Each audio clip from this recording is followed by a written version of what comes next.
انسانی زندگی کا سفر محض پیدا ہونے، کھانے پینے اور مر جانے کا نام نہیں ہے، بلکہ یہ زندگی ایک عظیم مقصد کے لیے دی گئی ہے۔ اللہ تبارک و تعالی نے قرآن کریم میں واضح فرما دیا، وَمَا خَلَقْتُ الْجِنَّ وَالْإِنسَ إِلَّا لِيَعْبُدُونَ، اور میں نے جنوں اور انسانوں کو نہیں پیدا کیا مگر اپنی بندگی کے لیے۔ اس بندگی اور پہچان کی بنیاد وہ ایمان ہے جو انسان کے قلب کو نور الہی سے منور کر دیتا ہے۔ یاد رکھیے، ایمان محض چند کلمات کی ادائیگی یا موروثی نسبت کا نام نہیں ہے، بلکہ یہ وہ قلبی یقین ہے جو انسان کے پورے نظام زندگی کو بدل کر رکھ دیتا ہے۔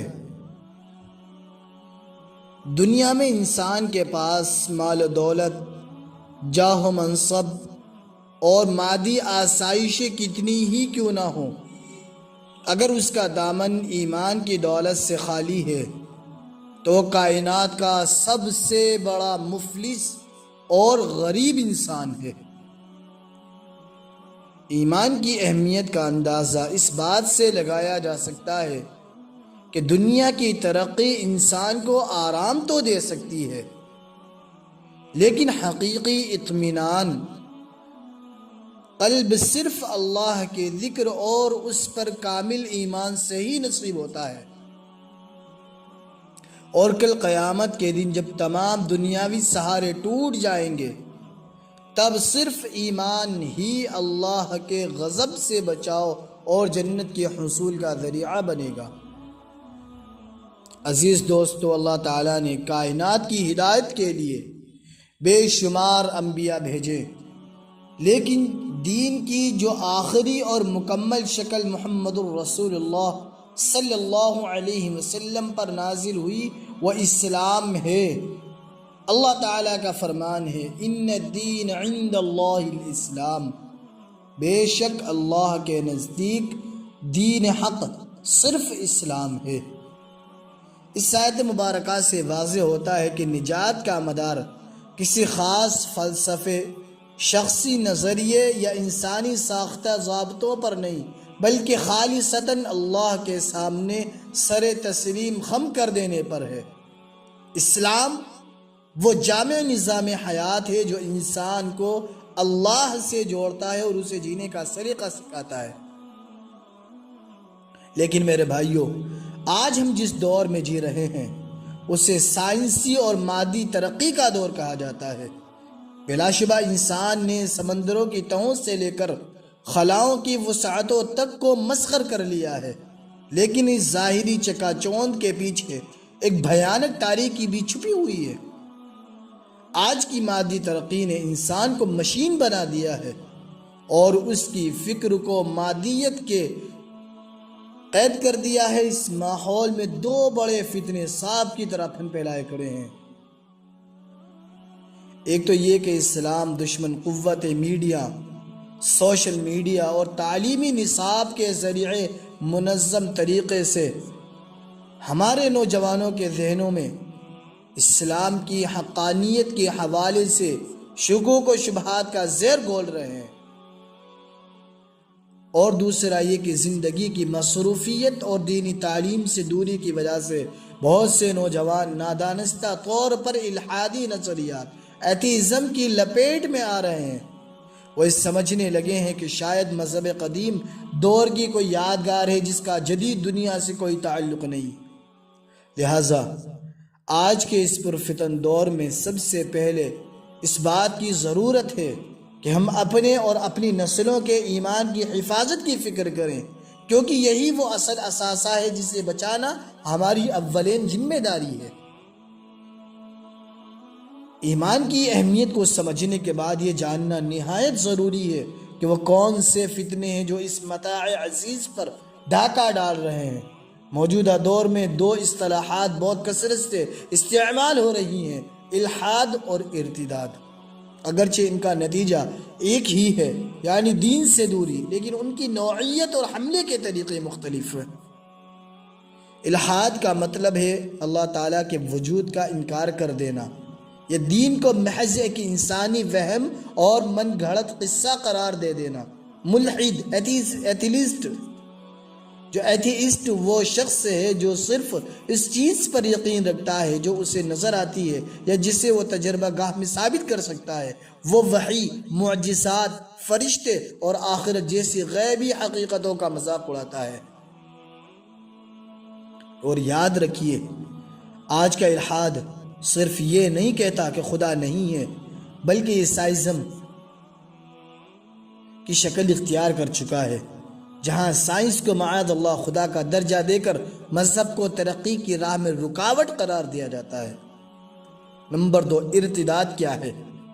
ارتداد کا مطلب ہے پھر جانا، یعنی ایک شخص جو مسلمان تھا وہ شعوری طور پر اسلام کو چھوڑ کر کسی دوسرے مذہب مثلا عیسائیت، ہندو مت وغیرہ کو اختیار کر لے یا سرے سے بے دین ہو جائے، تو یہ تو ہے کھلا ارتداد۔ لیکن موجودہ دور میں ارتداد کی یہ خطرناک قسم جو عام ہو رہی ہے وہ ہے خاموش ارتداد۔ یہ کھلے ارتداد سے زیادہ خطرناک ہے۔ اس میں انسان نام تو مسلمانوں والا رکھتا ہے، لیکن اس کے نظریات، اس کا طرز زندگی اور اس کی سوچ مکمل طور پر اسلام مخالف ہو جاتی ہے۔ وہ ضروریات دین جیسے نماز، حج، پردہ یا حلال و حرام کے تعلق سے شکوک و شبہات کا شکار ہو کر ان کا انکار کرنے لگتا ہے یا ان کا مذاق اڑانے لگتا ہے۔ میرے عزیز بھائیوں اور دوستو، آج ہمارے معاشرے میں الحاد، بے دینی کا زہر خاموشی سے پھیل رہا ہے۔ اس کی پہچان کے لیے چند ایسی نمایاں علامات کا ذکر نہایت ضروری ہے جو ان فتنوں میں مبتلا ہونے پر ظاہر ہوتی ہے، تاکہ ہم اپنے اور اپنے بچوں کے احوال کا جائزہ لے سکیں۔ سب سے پہلی، شریعت پر عقلی برتری کا زعم۔ اس فتنے کی سب سے پہلی اور بنیادی علامت یہ ہے کہ انسان اپنی محدود اور ناقص عقل کو اللہ کی وحی پر حاکم بنا لیتا ہے۔ وہ اسلام، جس کا مطلب ہی سر تسلیم خم کرنا ہے، کو چھوڑ کر ہر چیز پر کیوں اور کیسے کا سوال اٹھاتا ہے۔ ایسا شخص کہتا ہے کہ میں صرف اس بات کو مانوں گا جو میری سمجھ میں آئے گی۔ یہ خطرناک رویہ ہے، کیونکہ اللہ کا علم سمندر کی طرح وسیع اور ہماری عقل ایک پیالے کی مانند ہے۔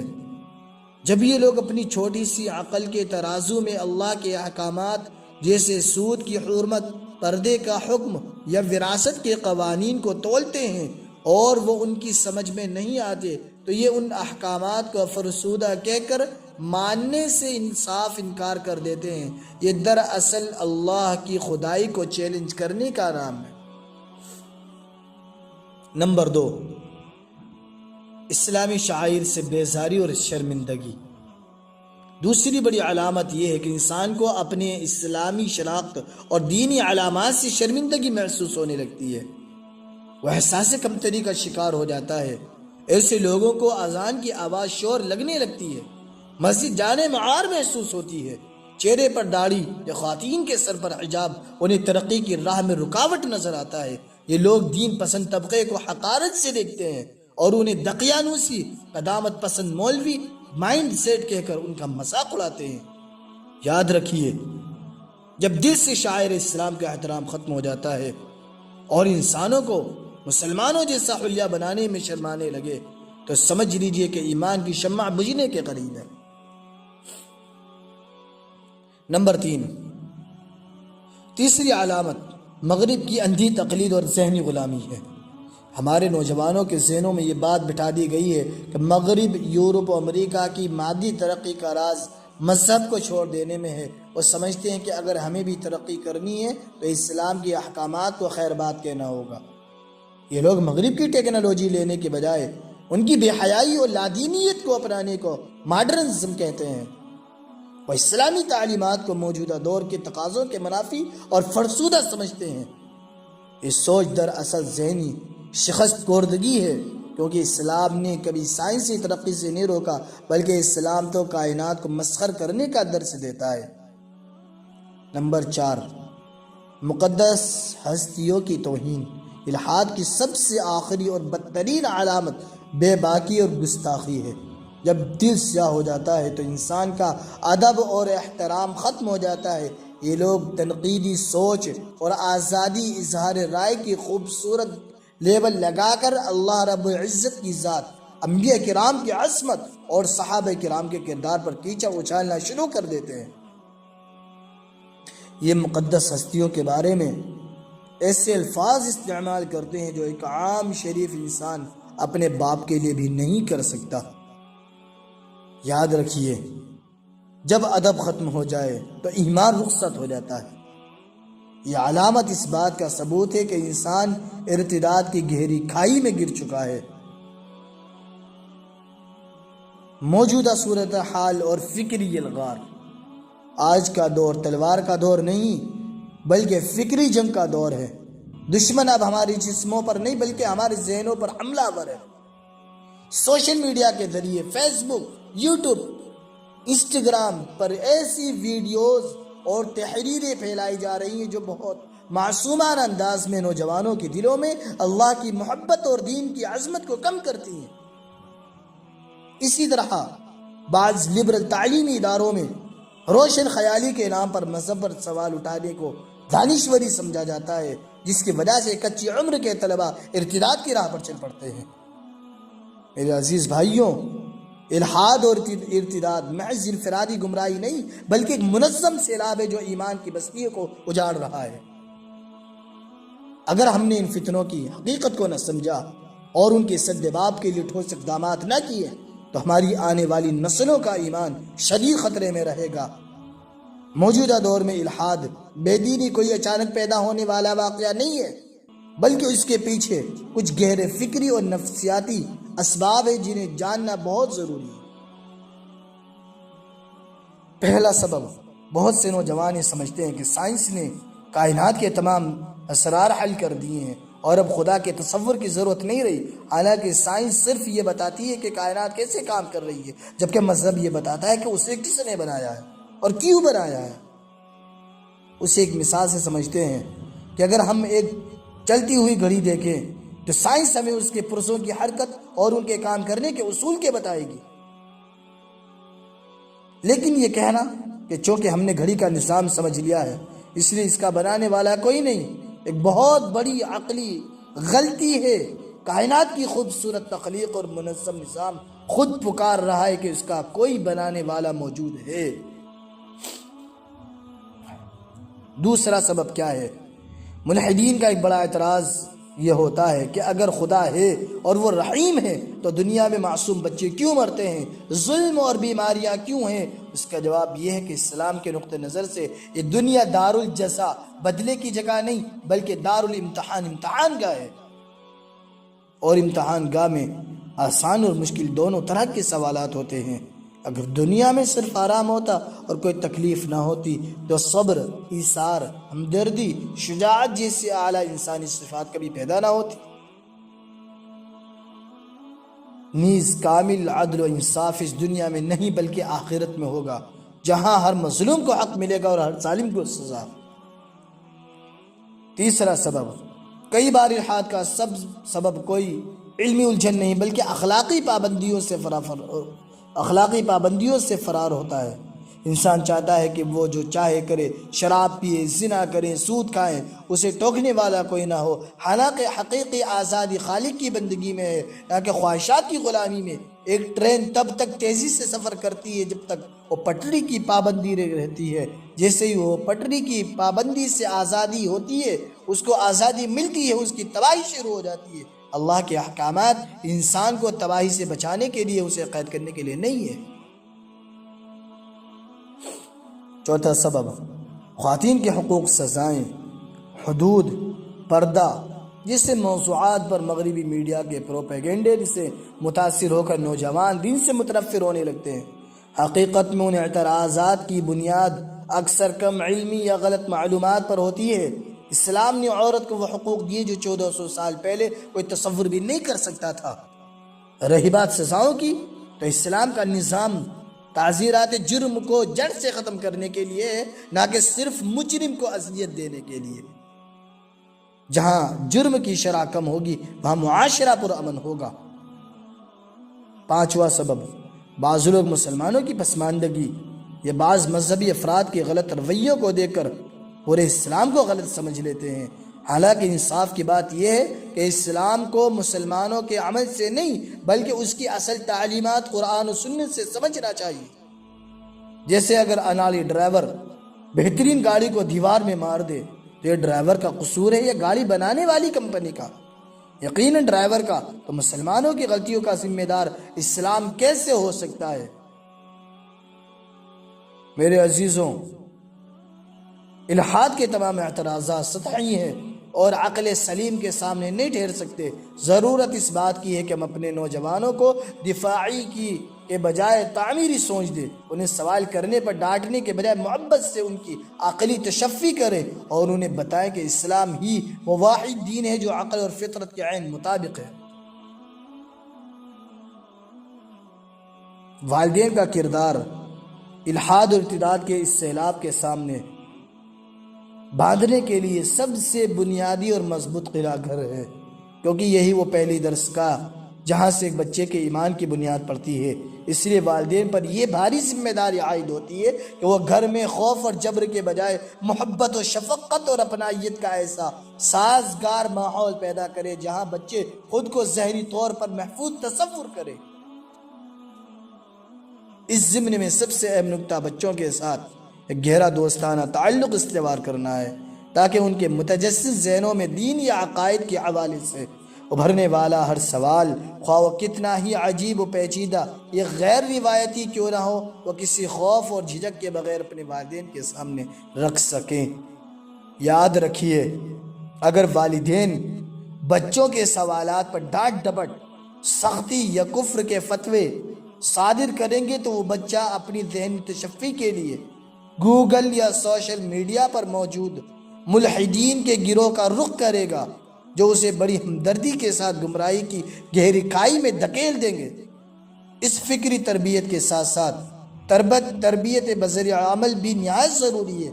محض زبانی نصیحتیں اس وقت تک اثر نہیں کرتی جب تک والدین خود شاعر اسلام اور نماز و سنت کے پابند ہو کر بچوں کے لیے ایک عملی نمونہ نہ بن جائے، کیونکہ اولاد وہی سیکھتی ہے جو وہ اپنے والدین کو کرتے ہوئے دیکھتی ہے، نہ کہ وہ جو اسے صرف زبان سے کہا جاتا ہے۔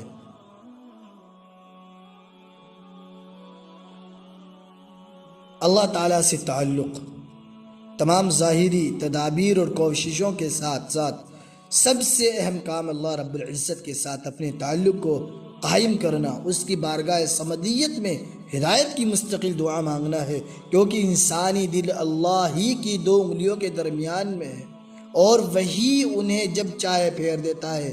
ہمیں اس حقیقت کو ہمہ وقت پیش نظر رکھنا ہوگا، کیونکہ ہدایت محض ہماری اپنی ذہانت یا کوششوں کا نتیجہ نہیں بلکہ خالص اللہ کا فضل ہے۔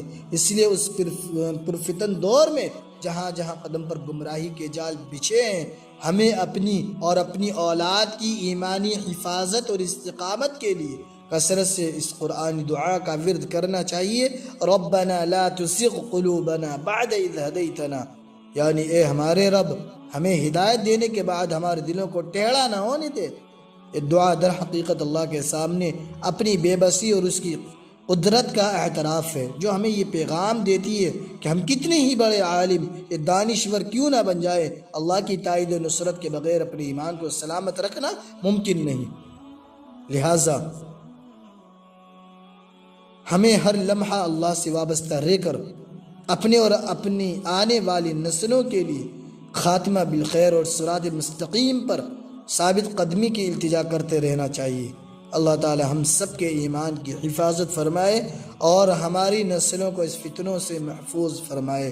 آمین وآخر دعوانا ان الحمد للہ رب العالمین۔